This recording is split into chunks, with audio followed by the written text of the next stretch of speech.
குரு ஒருவர் ஆலமரத்தடியில் அமர்ந்து மக்களுக்கு போதித்துக் கொண்டிருந்தார். குறும்புக்கார பயல் ஒருவன் அவரை மடக்க நினைத்தான். தன் கையில் ஒரு குருவியை பொத்தி மறைத்துக் கொண்டு குருவிடம் கேட்டான், நீர் புத்திசாலியானால் என் கையில் இருக்கும் இந்த குருவி உயிருள்ளதா செத்ததா என்று சொல்லுங்கள் பார்க்கலாம் என்றான். செத்தது என்று அவர் சொல்வாரானால் குருவியை பறக்கவிட்டு அவர் தவறு என்று நிரூபித்து விடலாம். உயிரோடு இருக்கிறது என்று சொல்வாரானால் குருவியை நசுக்கி சாகடித்துவிட்டு செத்த குருவியை காட்டி அவரை வெட்கப்படுத்தலாம் என்று நினைத்து கொண்டான்.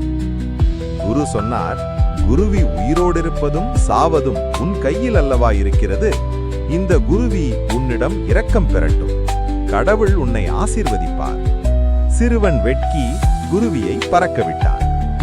சக மனிதருக்கும் உயிரினங்களுக்கும் நன்மை செய்வதோ தீமை செய்வதோ நம் கையில்தான் இருக்கிறது.